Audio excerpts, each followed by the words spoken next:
അല്ലാഹുവിന്റെ ഹബീബ് നബി മുഹമ്മദ് മുസ്തഫ സ്വല്ലല്ലാഹു അലൈഹി വസല്ലമ തങ്ങള് എല്ലാ രാത്രിയിലും പാരായണം ചെയ്തിരുന്ന സൂറത്തുകളിൽ വളരെ പ്രധാനപ്പെട്ട ഒരു സൂറത്തുണ്ട്. വെള്ളിയാഴ്ച ദിവസത്തെ സുബഹിയിൽ ഷഫീഉനാ റസൂലുള്ളാഹി സ്വല്ലല്ലാഹു അലൈഹി വസല്ലമ തങ്ങള് കൃത്യമായി പാരായണം ചെയ്തിരുന്ന ഒരു സൂറത്തുണ്ട്. ബഹുമാനപ്പെട്ട ഖാലിദ് ഇബ്നു മിഅ്ദാൻ റളിയല്ലാഹു തആല അൻഹു പറയുകയാ, ഞങ്ങൾക്കറിയുന്ന ഒരു പ്രിയപ്പെട്ട മനുഷ്യനുണ്ടായിരുന്നു. പാവക്കറയുടെ കറുപ്പ് വീണ കുഴിയിൽ വീണ് ഏറ്റവും വലിയ നികട്ടതയുടെ ജീവിതം നയിച്ച മനുഷ്യനായിരുന്നു. ആ പ്രിയപ്പെട്ട മനുഷ്യൻ പിന്നെ അല്ലാഹുവിന്റെ പരിശുദ്ധ ദീനിലേക്ക് കടന്നു വരികയുണ്ടായി. ആ മനുഷ്യൻ പിന്നെ വിശുദ്ധ ഇസ്ലാം മതം സ്വീകരിച്ചു. എന്നിട്ട് ആ പ്രിയപ്പെട്ട മനുഷ്യൻ അല്ലാഹുവിനോട് ചെയ്തു പോയ പാപങ്ങളൊക്കെ പൊറുക്കലിനെ ചോദിച്ചു കഴിഞ്ഞപ്പോ അല്ലാഹുവിന്റെ ഹബീബ് നബി മുഹമ്മദ് മുസ്തഫ സ്വല്ലല്ലാഹു അലൈഹി വസല്ലമ തങ്ങൾ ആ പ്രിയപ്പെട്ട മനുഷ്യനോട്, നീ ഒരു സൂറത്ത് നിരന്തരമായി പാരായണം ചെയ്യണം.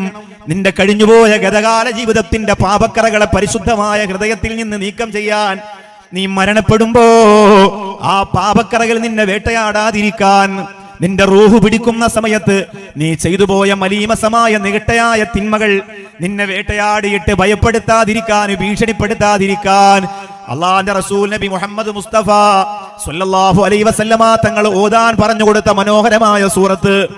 ഞാൻ പറയുന്നു, ഈ സൂറത്തിനെ കുറിച്ച് നിങ്ങൾ ഇപ്പൊ ചിന്തിക്കും, ഉസ്താദേ അത് ഏത് സൂറത്താണെന്നൊന്ന് പറഞ്ഞു തരുവോ? അല്ലാഹുവിന്റെ റസൂൽ എല്ലാ രാത്രിയിലും കൃത്യമായി മുടങ്ങാതെ പാരായണം ചെയ്തിരുന്ന സൂറത്ത് ഒരുപാട് അത്ഭുതങ്ങളുടെ താക്കോലാണ്, ഒരുപാട് അനുഗ്രഹങ്ങളുടെ കാരണമാണ്, ഒരു വലിയ കാവലാണ്. അതുകൊണ്ട് അതൊന്ന് പറഞ്ഞു തരുവോ എന്ന് മനസ്സുകൊണ്ട് നിങ്ങൾ ഇപ്പൊ കൊതിക്കുന്നുണ്ടെങ്കിൽ അൽഹംദുലില്ലാഹ്, ആ ഒരു അറിവ് നിങ്ങൾക്ക് ഞാൻ പറഞ്ഞു തരുമ്പോ ആ അറിവ് ഞാനും നിങ്ങളും നമ്മുടെ ജീവിതത്തിലൂടെ പ്രാവർത്തിക തലത്തിൽ കൊണ്ടുവരുമ്പോ ആ അറിവിനാണ് അല്ലാഹുവിന്റെ റസൂൽ നബി മുഹമ്മദ് മുസ്തഫ സ്വല്ലല്ലാഹു അലൈഹി വസല്ലമ തങ്ങൾ പറഞ്ഞത്, ഇൽമുൻ യുംദഫിഉ ബിഹി, പ്രയോജനപ്പെടുന്ന വിജ്ഞാനമെന്ന് ആ ഒരു അറിവിനെ കുറിച്ചാണ് അല്ലാഹുവിന്റെ ഹബീബ് നബി മുഹമ്മദ് മുസ്തഫ സ്വല്ലല്ലാഹു അലൈഹി വസല്ലമ തങ്ങൾ പറഞ്ഞത്. ഒരു വിശ്വാസി ജീവിതത്തിൽ സ്വന്തമായി നേടിയെടുക്കുന്ന യഥാർത്ഥ സമ്പാദ്യത്തിൽ ഒന്ന് ഉപകാരപ്പെടുന്ന വിജ്ഞാനമാണ്. അവൻ പഠിച്ച് മറ്റുള്ളവർക്ക് പറഞ്ഞുകൊടുത്ത് അവന്റെ ജീവിതത്തിലൂടെ പ്രാവർത്തികമാക്കുന്ന വിജ്ഞാനത്തിനാണ് നാഫിആയ ഇൽമ് എന്ന് പറയുന്നത്. അത് പഠിച്ചാൽ പറഞ്ഞു കൊടുക്കണം. ഇപ്പോ ഇർഫാനി ഉസ്താദിനൊരു ചാനലുണ്ട്, പുതിയ ഖാജ ദർബാർ എന്നാണ് അതിന്റെ പേര്. അതിൽ അദ്ദേഹം ലക്ഷ്യമിടുന്നത് എന്താണ്? നഷ്ടപ്പെട്ടു പോകാൻ സാധ്യതയുള്ള തസവുഫിന്റെ വിജ്ഞാനങ്ങളെ ഗ്രന്ഥക്കെട്ടുകളിൽ നിന്ന് കണ്ടെത്തിയിട്ട് ഈ ചാനലിലൂടെ അത് ആഗ്രഹിക്കുന്നവർക്ക് എത്തിച്ചു കൊടുക്കുക എന്നതാണ്. അത് ആഗ്രഹിക്കുന്നവർ, ഇപ്പൊ ഇവിടെയുള്ള പ്രിയപ്പെട്ട ഉസ്താദുമാർക്ക്, മുദരിസീങ്ങൾക്ക്, വലിയ വലിയ പണ്ഡിതന്മാർക്ക് ആ വിജ്ഞാന ശാഖയെ മനസ്സിലാക്കണം. ഞാൻ കുറച്ചൊക്കെ പഠിച്ചിട്ടുണ്ട്, ഞാൻ കുറച്ച് ഇഹ്യാഉലുദ്ദീൻ പഠിച്ചിട്ടുണ്ട്, കുറച്ച് ആ മേഖലയിലൂടെ യാത്ര ചെയ്തിട്ടുണ്ട്, എന്നാൽ കുറച്ചുകൂടി പഠിക്കണമെന്ന് അതിയായ ആഗ്രഹമുണ്ടെങ്കിൽ എല്ലാ വിഷയവും നിങ്ങൾക്ക് ചോദിച്ചു പഠിച്ച് മനസ്സിലാക്കാൻ പറ്റുന്ന രീതിയിൽ വ്യക്തമായി വിഷയം അവതരിപ്പിക്കുന്നുണ്ട് അതിനകത്ത്. പിന്നെ ശബ്ദത്തിനൊക്കെ പറഞ്ഞാൽ ഇപ്പൊ എല്ലാ പിന്നെ ഉസ്താദുമാർക്കും മധുരമുള്ള ശബ്ദവും പാട്ടും കവിതയും ബൈത്തും ഒക്കെ അങ്ങനെ ഓരോരുത്തർക്കും ഓരോ ശൈലിയാണ്. അപ്പൊ അദ്ദേഹത്തിന്റെ ശൈലിയിൽ വ്യക്തമായി അദ്ദേഹം അവതരിപ്പിക്കും. അതൊരു പ്രചരണമാണ്. അദ്ദേഹം പഠിച്ചതിനെ മറ്റുള്ളവർക്ക് പറഞ്ഞു കൊടുക്കുക, എന്നിട്ട് അത് ജീവിതത്തിലൂടെ കൊണ്ടുവരിക. അത് നാഫിയാക്കാനുള്ള ഒരു തത്രപ്പാടാണ്. ഇത് ഞാനിപ്പോ ഒരു സൂറത്തിനെ കുറിച്ച് പറഞ്ഞില്ല, ആ സൂറത്ത് പറയാൻ പോവാൻ. പക്ഷെ അത് പറഞ്ഞു തന്നാൽ ആ സൂറത്ത് ഇന്നു മുതൽ ഞങ്ങളും രാത്രിയിൽ ഉറങ്ങുന്നതിന് മുമ്പ് ഓതും എന്ന് തീരുമാനമെടുക്കുമ്പോ അത് നാഫിയാകുന്നില്ല. തീരുമാനമെടുത്തിട്ട് നിങ്ങളത് പാരായണം ചെയ്യുകയാണ്. ഖുർആൻ പഠിക്കുന്ന കാസർഗോഡ്, കണ്ണൂർ, പേരാൽ കണ്ണൂരിലെ പ്രിയപ്പെട്ട മക്കളോട് എന്റെ പ്രിയപ്പെട്ട ഉമ്മ പറഞ്ഞു കൊടുക്കുന്നു, ഉപ്പ പറഞ്ഞു കൊടുക്കുന്നു, മക്കളെ നീ അത് പാരായണം ചെയ്യണം. ഭക്ഷണം കഴിക്കാൻ ചെന്ന ഈ ട്രസ്റ്റിന്റെ തന്നെ മെമ്പറായ അഷ്റഫ് സാഹിബിന്റെ വീട്ടില് പ്രിയപ്പെട്ട മക്കൾ ഇങ്ങനെ ജുബ്ബയും തൊപ്പിയൊക്കെ ഇട്ട് വന്ന് സലാം പറഞ്ഞപ്പോ അൽഹംദുലില്ലാഹ്, അല്ലാഹുവിന്റെ പൊരുത്തം പ്രതീക്ഷിക്കുന്ന മക്കളെ പോലെ മോഡലിൽ മുടിവെട്ടിയിടാറ്, മോഡലിൽ വസ്ത്രം ധരിക്കാറ്, അള്ളാന്റെ പൊരുത്തം പ്രതീക്ഷിക്കുന്ന മക്കളെ പോലെ, ദീൻ ആഗ്രഹിക്കുന്ന മക്കളെ പോലെ, ദീൻ പഠിക്കുന്ന മക്കളായി വന്ന് നിന്നപ്പോ സന്തോഷം തോന്നിപ്പോയി. ആ പ്രിയപ്പെട്ട മക്കളൊക്കെ പാരായണം ചെയ്യട്ടെ, നിങ്ങളും നിങ്ങളുടെ കുടുംബത്തിൽ പാരായണം ചെയ്യട്ടെ. സൂറത്തു സജദ, അലിഫ് ലാം മീം സജദ, ലുഖ്മാൻ സൂറത്തിന്റെ തൊട്ടടുത്ത സൂറത്താണ്. എന്റെ പ്രിയപ്പെട്ട പെങ്ങളെ, പരിശുദ്ധ റമളാൻ 27-ന് മടക്കി വെച്ച ഖുർആനൊന്ന് നിവർക്കണ്ടേ നമുക്ക്? വീടിങ്ങനെ അടിച്ചു വാരുന്ന സമയത്ത് സോക്കേഴ്സിന്റെ ഒരു ഭാഗത്ത് നിന്നെടുത്ത് അടുത്ത ഭാഗത്തേക്ക് വെക്കും, അവിടെ വൃത്തിയാക്കുമ്പോ അവിടെ നിന്നെടുത്ത് ഇപ്പുറത്തോട്ട് വെക്കും എന്നതല്ലാതെ അതൊന്ന് നിവർത്തി വെച്ചിട്ട് കണ്ണുനീരോടെ അള്ളാന്റെ പരിശുദ്ധ ഖുർആൻ ഒന്ന് മനസ്സറിഞ്ഞ് പാരായണം ചെയ്തിട്ട് എന്റെ പെങ്ങളെ എത്ര കാലമായൊന്നൊന്ന് ചിന്തിക്കണം മോളെ. ഈ സൂറത്ത് സജദയിൽ തിലാവത്തിന്റെ സുജൂദുണ്ട്. തിലാവത്തിന്റെ സുജൂദ് അതൊക്കെ നമ്മൾ ഇന്ന് ചർച്ച ചെയ്യണോ? നമ്മളതൊക്കെ മറന്നുപോയില്ലേ? അങ്ങനെ ഒരു സുജൂദ് ഉണ്ട്, അറിയോ? ഖുർആനിന്റെ സൈഡിൽ, ആയത്തിന്റെ സൈഡിൽ ഇങ്ങനെ സജദ എന്നിങ്ങനെ എഴുതിയിരിക്കുന്ന ആ ഭാഗം നിങ്ങൾ അറിയോ? നിങ്ങൾ കണ്ടിട്ടുണ്ടോ? പുറകിലിരിക്കുമ്പോൾ എനിക്കൊരു ഒരു അതവേട് പോലെ ഇങ്ങനെ തോന്നുകയാണ്. നിങ്ങൾ ഇവിടുത്തെ ഹത്തീവല്ല, നിങ്ങൾ എൻ്റെ പുറകിലിരുത്തിയിട്ട് അത് പറയുന്നത് മോശമാണ്. തൊട്ട് പുറകിലാകുമ്പോഴേ ഇങ്ങോട്ടിരിക്കുമ്പോൾ ഒരു ബർക്കത്തല്ലേ. അപ്പൊ ആ സുജൂദ് നമ്മൾ ചെയ്യണം. ഇനി നമ്മളിപ്പോ യാത്രയിലാണ് അല്ലെങ്കിൽ മറ്റെന്തെങ്കിലും അത്യാവശ്യങ്ങൾ പോയിക്കൊണ്ടിരിക്കുമ്പോൾ അങ്ങനെയൊന്നും ത്യാഗം ചെയ്യുന്ന ആരും ഖുർആനൊന്നും ഇപ്പോൾ ഓതുന്നില്ല. എന്നാൽ എൻ്റെ ഒരു സന്തോഷത്തിന് പറയാണ്, കാസർഗോഡ് ജില്ലയല്ലേ, ഒരുപാട് മക്കബറയൊക്കെ ഉള്ളതല്ലേ. റോഡ് വരുമ്പോൾ പള്ളി പോകുമെന്ന് പറഞ്ഞ് കരഞ്ഞാൽ പോരാ, പള്ളിക്കകത്ത് പോയി നിസ്കരിക്കാൻ കൂടെ വേണം. റോഡ് വരുമ്പോൾ എൻ്റെ പള്ളി പോവും, റോഡ് വരുമ്പോൾ എൻ്റെ മക്കബറ പോവും എന്ന് പറഞ്ഞ് കരഞ്ഞാൽ പോരാ. അതിനോടൊരു അഭേദ്യമായ ബന്ധം കൂടി ഉണ്ടാകുമ്പോഴാണ് ആ കണ്ണീരിന് അർത്ഥം ഉണ്ടാവുള്ളൂ. അപ്പോ ഈ തിലാവത്തിന്റെ സുജൂദിനി പക്ഷെ യാത്രയിലാണ് മറ്റെന്തെങ്കിലും കാര്യത്തിലാണ് ചെയ്യാൻ പറ്റിയില്ലെങ്കിൽ സുബ്ഹാനല്ലാഹി വൽഹംദുലില്ലാഹി വലാ ഇലാഹ ഇല്ലല്ലാഹു വല്ലാഹു അക്ബർ വലാ ഹൗല വലാ ഖുവത ഇല്ലാ ബില്ലാഹിൽ അലിയിൽ അദീം എന്നൊരു 4 പ്രാവശ്യം പറഞ്ഞാലും മതി, അതിന്റെ കൂലി കിട്ടുന്നതാണ്. പക്ഷെ അതിനെ അവഗണിക്കാൻ പാടില്ല. നമ്മളിപ്പോൾ യാത്രയിലാണ്, നമ്മളിപ്പോൾ സൂറത്തു സജദ ഇതൊരു 10 ദിവസം ഓതിയാൽ പെട്ടെന്ന് മനപ്പാടാവുന്ന സൂറത്ത്, നല്ല രസമാണ്. ഒരുപാട് കാര്യങ്ങൾ അതിനകത്ത് പറയുന്നുണ്ട്, അത് വിശദീകരിക്കാൻ കഴിയൂല. നാഫിയായ ഇൽമ ഖബറിന്റെ അകത്ത് ഉപകാരപ്പെടുമെങ്കിൽ 1-2 ചെറിയ ഇൽമിന്റെ ഒരു മധുരം അങ്ങോട്ട് തന്നിട്ട് രണ്ടാമത്തെ ഉപകാരത്തിലേക്ക് പോവാൻ അതങ്ങനെ തുടങ്ങി വെക്കുന്നേ ഉള്ളൂ. അത് വിശദീകരിച്ച് എങ്ങനെ കൂട്ടിക്കൊണ്ടുപോകാനും എല്ലാ വിജ്ഞാനങ്ങളും അങ്ങനെ തുറന്നു പറഞ്ഞ അങ്ങനല്ല, ഒരു ടേസ്റ്റ് അതെങ്കിലും നമ്മുടെ ജീവിതത്തിൽ ഒരു നാഫിയാക്കി മാറ്റാനുള്ള ഒരു ശ്രമം. ഈ പ്രിയപ്പെട്ട മുത്തഅല്ലിമീങ്ങളോട് ഉസ്താദുമാര് ഹദ്ദാദ് റാത്തീബ് ഓതാൻ പറയുമല്ലോ. ഈ പ്രിയപ്പെട്ട മുത്തഅല്ലിമീങ്ങളോട് സുബഹി നിസ്കാരം കഴിഞ്ഞാൽ ഏറ്റവും ചുരുങ്ങിയത് 20 മിനിറ്റെങ്കിലും അല്ലാഹുവിന്റെ പരിശുദ്ധ ഖുർആൻ ഒന്ന് പാരായണം ചെയ്യാ പറയുമല്ലോ. എന്തിനാണെന്നറിയുമോ? അത് അല്ലാഹുവേ പടച്ചവനെ, അതവിടെ നിത്യജീവിതത്തിൽ ഇങ്ങനെ ശൈലിയായി വരണം. അവരെ വീട്ടിലേക്ക് ലീവിന് ചെല്ലുമ്പോ ഉമ്മ നോക്കുമ്പോ പ്രിയപ്പെട്ട മുതഅല്ലിമായ പൊന്നുമോൻ സുബഹി നിസ്കാരം കഴിഞ്ഞിട്ട് ഖുർആൻ എടുത്തു വെച്ച് ഓതുകയാണ്. ഉമ്മ വന്നിരിക്കുമ്പോ ഉമ്മയോട് പറയുന്നു, ഉമ്മാ ഇത് നമ്മുടെ ഖബറിൽ ഉപകാരപ്പെടുന്ന സമയമാണ്, ബറക്കത്തിറങ്ങുന്ന സമയമാണ്, അല്ലാഹുവിന്റെ ഖബൂലിയത്തിന്റെ നേരമാണ്. ആ സമയത്ത് കുറച്ച് ഖുർആനോദനമെന്ന് മുതഅല്ലിമീങ്ങൾ പറഞ്ഞു കൊടുക്കുമ്പോ ആ മക്കൾ ഉമ്മയോടും ഉപ്പയോടും പറഞ്ഞു കൊടുക്കുന്ന സൂറത്തു സജദ മാഷാ അല്ലാഹ് വലിയ ഉപകാരമാണ്, വലിയ നേട്ടമാണ്. എന്റെ പ്രിയപ്പെട്ട മകൻ, അവന് 8 വയസ്സ് കഴിഞ്ഞിട്ടേ ഉള്ളൂ. അവനെ ഹിഫ്ദിൽ കൊണ്ടാക്കിയിട്ട് ഇപ്പോൾ ലീവിന് ഒരു 5 ദിവസത്തെ ലീവിന് വിട്ടിരുന്നത്. ഇന്നലെ വന്നതേ ഉള്ളൂ, എനിക്ക് അവിടെ നിൽക്കാൻ കഴിഞ്ഞില്ല. പക്ഷെ എന്നാലും വന്നു കയറിയപ്പോൾ അവൻ്റെ ഒരു മാറ്റം, അവൻ്റെ ഒരു സാധനം വേണമെന്ന് പറഞ്ഞു. അപ്പോൾ ലീവിന് വരുമ്പോഴാണല്ലോ വാപ്പയോടും കൂടെ അങ്ങനെ നിർബന്ധിച്ച് ചോദിക്കാൻ പറ്റുള്ളൂ. ഞാനത് വാങ്ങിക്കൊണ്ട് തരാം, പക്ഷേ വീട്ടിൽ അടി ഉണ്ടാക്കരുതെന്ന് പറഞ്ഞപ്പോൾ വല്ലാഹി ഞാൻ അടി ഉണ്ടാക്കൂല ഉപ്പ എന്ന് പറഞ്ഞപ്പോൾ സത്യത്തിൽ ഞാനൊന്ന് എൻ്റെ കണ്ണൊക്കെ ഒന്ന് നിറഞ്ഞു. കാരണം ആദ്യമായിട്ട് അവൻ വല്ലാഹി എന്ന് പറഞ്ഞിട്ട് ഒരാണിടും. മറ്റത് ഒരു ശൈലി വന്നല്ലോ. ഒരു സ്ഥാപനത്തിൽ പോയി പഠിച്ചപ്പോൾ, ഒരു സ്ഥാപനത്തിലെ മക്കളുടെ കൂടെ ഇടപെട്ടപ്പോ, ഒരു സ്ഥാപനത്തിലെ ഉസ്താദ് അവന് നേതൃത്വം കൊടുത്തിട്ട് ഒരു നല്ല വഴി തുറന്നു കൊടുത്തപ്പോൾ അത് ജീവിതത്തിൽ ശൈലിയാക്കാൻ കുറഞ്ഞ സമയം കൊണ്ട് ആ കുഞ്ഞുമോന് സാധിച്ചെങ്കിൽ നമ്മുടെ പ്രിയപ്പെട്ട മക്കള് തബാറക്കല്ലദീ മറന്നുപോയില്ലേ? നമ്മുടെ പ്രിയപ്പെട്ട മക്കള് അർ-റഹ്മാൻ മറന്നുപോയില്ലേ? നമ്മുടെ പ്രിയപ്പെട്ട മക്കള് യാസീൻ പോലും നമ്മുടെ കയ്യിൽ നിന്ന് നഷ്ടമായി പോയില്ലേ? അല്ലാഹുവേ 10-12 വയസ്സായ മക്കള് ഗെയിം ഓണാക്കി വെച്ചിട്ട് കഴുത്തിലേക്ക് കയറ് കുരുക്കിട്ടിട്ട് ജനാലയിൽ ആത്മഹത്യ ചെയ്യുന്ന രംഗം ഉമ്മമാരും ഉപ്പമാരും ഒക്കെ ചാനലുകാരോട് പറഞ്ഞു പൊട്ടിക്കരയുകയാണ്. എന്റെ പൊന്നുമോന് പോയി പെട്ടെന്ന് എന്തെങ്കിലും ഈ ഗെയിമിനെതിരെ ഗവൺമെന്റ് ഒരു തീരുമാനമെടുക്കണമെന്ന് പറഞ്ഞ് കൈമലത്തിയിട്ട് പൊട്ടിക്കരയുമ്പോ അല്ലാഹുവേ കല്ലിൽ കൊത്തിവെച്ചതുപോലെ നമ്മുടെ പ്രിയപ്പെട്ട മക്കളുടെ ഹൃദയാന്തരത്തിലേക്ക് അല്ലാഹുവിന്റെ വിജ്ഞാനത്തിന്റെ പ്രകാശകിരണങ്ങളെ കൊത്തിവെച്ചു കൊടുക്കാൻ പെങ്ങളെ ഇനി എന്നാണ് മോളെ നിനക്ക് കഴിയുന്നത്? എന്നാണ് പ്രിയപ്പെട്ട ഉപ്പ നിനക്ക് കഴിയുന്നത്? സൂറത്തിൽ മുൽക്ക് ഓതുമ്പോ കിട്ടുന്ന ഗുണം നിങ്ങൾക്കറിയില്ലേ? അതൊരു നാഫിയായ ഇൽമായിട്ട് വളർന്നു വരട്ടെ.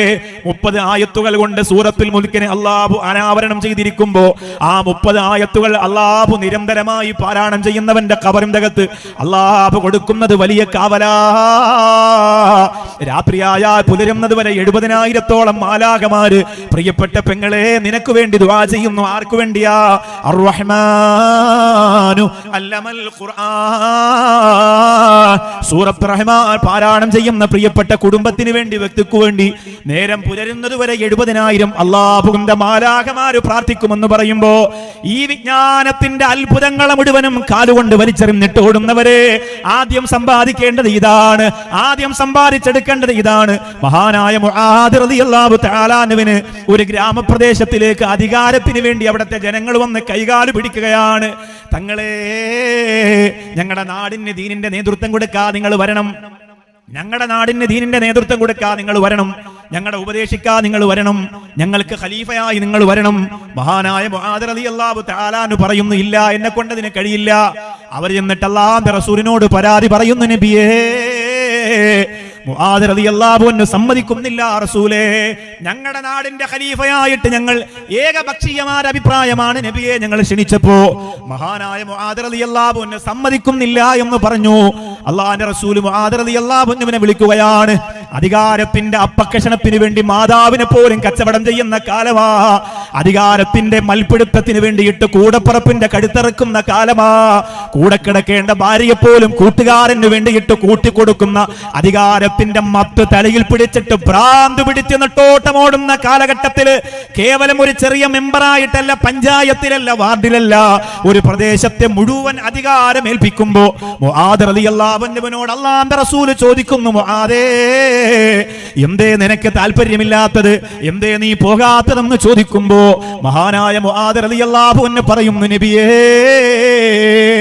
ഇപ്പൊ എന്ത് രസമാണ് എന്റെ ജീവിതമെന്നറിയോ? അള്ളാന്റെ റസൂല് പറഞ്ഞ എന്ത് രസം? 2 കാരക്കയും കുറച്ച് വെള്ളവും കുടിച്ചുകൊണ്ട് മസ്ജിദ് നബവിയിൽ ഇരിക്കുമ്പോ നിനക്ക് ആ രസം കിട്ടുവോ? കിട്ടും നബിയേ. അങ്ങിങ്ങനെ വിജ്ഞാനത്തിന്റെ കവാടം തുറന്ന് അഹ്ലു സുഫയിൽ അങ്ങ് വന്ന് അങ്ങോട്ട് ഇരുന്നിട്ട് വിജ്ഞാനം ഇങ്ങനെ പറഞ്ഞു കൊടുക്കുമ്പോ അത് നേടിയെടുക്കുമ്പോ കിട്ടുന്ന ഒരു സുഖമുണ്ടല്ലോ റസൂലേ, അത് അധികാരം നേടിയിട്ട് ഞാൻ പോയാ പിന്നെ എനിക്ക് കിട്ടൂല ഹബീബ്. പിന്നെ എനിക്ക് അധികാരം നേടിപ്പോയാ പിന്നെ എനിക്ക് ഇതൊന്നും കിട്ടൂല എന്ന് മഹാനായ മുആദ് റളിയല്ലാഹു അൻഹു അല്ലാഹുവിന്റെ ഹബീബ് നബി മുഹമ്മദ് മുസ്തഫ സല്ലല്ലാഹു അലൈഹി വസല്ലമയോട് പറയാൻ. അതുകൊണ്ട് ഞാൻ ഇവിടെ ഇരുന്ന് പഠിച്ചുകൊള്ളാ റസൂലേ. പുന്നാര ഹബീബ് സമ്മതിച്ചില്ല. കാരണം മുആദ് റളിയല്ലാഹു തആല അൻഹുവിന് അധികാരം നടത്താനുള്ള പവറുണ്ട്, അതിനുള്ള ചങ്കൂറ്റമുണ്ട്, അതിനുള്ള ശക്തി അല്ലാഹു കൊടുത്തിട്ടുണ്ട്. അബൂദർ റളിയല്ലാഹു അൻഹുവിന് ഒരു അധികാരം വന്നപ്പോൾ അല്ലാഹുവിന്റെ റസൂൽ പറഞ്ഞു, വേണ്ട അബൂദർ, നീ കേൾക്കണ്ടെന്ന് പറഞ്ഞു. പക്ഷെ മുആദ് റളിയല്ലാഹു അൻഹുവിനോട് അല്ലാഹുവിന്റെ റസൂൽ പറഞ്ഞു, മുആദേ, നീ പോകണം, നീ ജനങ്ങൾക്ക് നസീഹത്ത് കൊടുക്കണം. ഒരു നാടിനെ നന്നാക്കുന്നത് ഇൽമു പഠിക്കുന്നതിനേക്കാളും വലിയ കൂലിയാണ് മുആദേ എന്ന് പറഞ്ഞിട്ട് അല്ലാഹുവിന്റെ റസൂൽ മുആദിനെ പറഞ്ഞു വിട്ടു എന്നാണ് ചരിത്രം പറയുന്നത്. പക്ഷെ മുആദ് റളിയല്ലാഹു അൻഹു പോകില്ല എന്ന് പറഞ്ഞതിന്റെ പ്രധാന കാരണം എന്താണ്? ഇൽമു പഠിക്കുന്ന അല്ലാഹുവിന്റെ ഹബീബ് സല്ലല്ലാഹു അലൈഹി വസല്ലം തങ്ങളുടെ മുമ്പിൽ ഇരുന്നുകൊണ്ട് ഇൽമു പഠിക്കുന്ന സുഖം. മദീനത്ത് പോകുമ്പോ ഇനി എന്നാണ് നമുക്കതിന് കഴിയുന്നതെന്നറിയില്ല. അല്ലാഹു എത്രയും പെട്ടെന്ന് നമുക്കതിനുള്ള എല്ലാ വഴികളും നീ തുറന്നു തരണേ റഹ്മാനെ. കുറേ പ്രയാസങ്ങളായല്ലോ. ഇപ്പൊ സൗദിയിലുള്ള കുറച്ച് ആളുകൾക്ക് പോകാൻ കഴിഞ്ഞിട്ടുണ്ട്. പല സ്ഥലത്തുനിന്നും ഇപ്പോൾ ഖത്തറിൽ മാർച്ച് മാസത്തിൽ ഖത്തറിൽ നിന്ന് വരുമെന്ന് പറഞ്ഞൊരു സഹോദരൻ ഒരു പരിപാടിയായിട്ട് ബന്ധപ്പെട്ട് ക്ഷണിച്ചു. അദ്ദേഹം പറഞ്ഞു, ഉസ്താദ് വന്നാൽ ഒരു ഉംറ ഓഫർ ചെയ്യാണ് ഉസ്താദ്, നമുക്ക് ഇവിടെ നിന്ന് പോകാൻ കഴിയും എന്ന് പറഞ്ഞപ്പോൾ വലിയൊരു ആഗ്രഹം തോന്നിപ്പോയി. ഇപ്പോൾ കുറച്ചിപ്പോൾ ഉംറയുടെ സ്റ്റാർട്ടിംഗ് ഒക്കെ തുടങ്ങുന്നുണ്ടെങ്കിൽ കുറേ പ്രശ്നങ്ങളാണ്, കുറേ നിയമങ്ങളാണ്. ഒരാൾക്ക് ഒരു ഉംറയ്ക്കാണ് ചെയ്യാൻ പറ്റുക 5 ദിവസം മദീനത്ത് താമസിച്ചാലൊക്കെ. അതൊന്നും ചിലപ്പോൾ പെട്ടെന്ന് നമുക്ക് ചിലപ്പോൾ സഹിക്കാൻ കഴിയൂല. മക്കത്ത് താമസിച്ചാൽ ഒരു ഉംറ, മദീനത്ത് താമസിച്ചാൽ 5 ദിവസം താമസിച്ചാൽ ഒരു പ്രാവശ്യം പിന്നെ റൗള ഷരീഫിൽ കയറാനുള്ള ഒരു പെർമിഷൻ, പുതിയ അങ്ങനത്തെ കുറച്ച് നിയമങ്ങളൊക്കെ കൊണ്ടുവന്നിട്ടുണ്ടെന്ന് പറയുന്നേക്കുമ്പോൾ സങ്കടമാണ്. അതെങ്ങനെയാണ് അവിടെ നിൽക്കുക റൗള ഷരീഫിൽ? പിന്നെ ആഷിക്കീങ്ങൾക്ക് അത് വിശദീകരിക്കാൻ എന്നെ കൊണ്ട് കഴിയില്ല, വല്ലാത്ത സങ്കടമാണ്. അള്ളാഹു എത്രയും പെട്ടെന്ന് ആ വഴികളൊക്കെ നമുക്ക് തുറന്നു തരുമാറാകട്ടെ. 1000 പൂക്കളിൽ കണ്ടില്ല ഞാൻ എൻ്റെ ആറ്റലാം നൂറിൻ്റെ ആ സുഗന്ധം, ആരിരോ പാടുന്ന ഉമ്മയിൽ ഇല്ലെൻ്റെ ആ തിരുഹബീബിന്റെ സ്നേഹനാദം. എത്ര പൂക്കൾ വിരിച്ചാലും പുന്നാര ഹബീബ് സല്ലല്ലാഹു അലൈഹി വസല്ലം തങ്ങളുടെ സുഗന്ധത്തിനോളം എത്തൂല. എത്ര ഉമ്മമാര് നമ്മെ സ്നേഹിച്ചാലും അള്ളാഹിന്റെ ഹബീബ് നമ്മോട് കാണിച്ച സ്നേഹത്തിന്റെ ഒരു തുള്ളിയോളം എത്തുകയില്ല. അത്ര വിശാലമാണ്. ഒരു 3 സ്വലാത്തങ്ങ് ചൊല്ലിയാട്ടാ മഹബ്ബത്തിൽ. സല്ലല്ലാഹു അലാ മുഹമ്മദ് വസല്ലം, സല്ലല്ലാഹു അലാ മുഹമ്മദ്, അല്ലാഹുമ്മ സല്ലി അലാ മുഹമ്മദ്. അല്ലാഹു ഖബൂൽ ചെയ്യട്ടെ. ഈ സ്വലാത്തിന്റെ ബറക്കത്തുകൊണ്ട് എത്രയും പെട്ടെന്ന് മദീനത്തേക്ക് അല്ലാഹു നമ്മെ എത്തിക്കട്ടെ. അതിന്റെ ബറക്കത്തുകൊണ്ട് പുന്നാര ഹബീബിനെ കാണാനുള്ള മഹാഭാഗ്യം അല്ലാഹു തരട്ടെ. അപ്പൊ സൂറത്തു സജദ ഇൻഷാ അള്ളാഹ് നമുക്ക് ഇന്നു മുതൽ ഒരുപാട് സൂറത്തുകളുണ്ട്, അതുകൊണ്ട് ഒരുപാട് ഗുണങ്ങളുണ്ട്. പക്ഷെ സൂറത്ത് സജദ നമുക്ക് ഇന്നു മുതൽ പ്രാവർത്തികമാക്കാം. അതൊരു വല്ലാത്ത വിജ്ഞാനമായി നമ്മൾ സ്വീകരിക്കണം. ഇനി മരിക്കുന്നതുവരെ ഇൻഷാ അള്ളാഹ് ഞാൻ മുടക്കൂല. ശരീരശുദ്ധിയുള്ള കാലം സഹോദരിമാർ, ഇനി മരിക്കോളം അത് മുടക്കൂല എന്ന് തീരുമാനിക്കും. അള്ളാഹു തൗഫീക്ക് തരട്ടെ. തീരുമാനിക്കോ?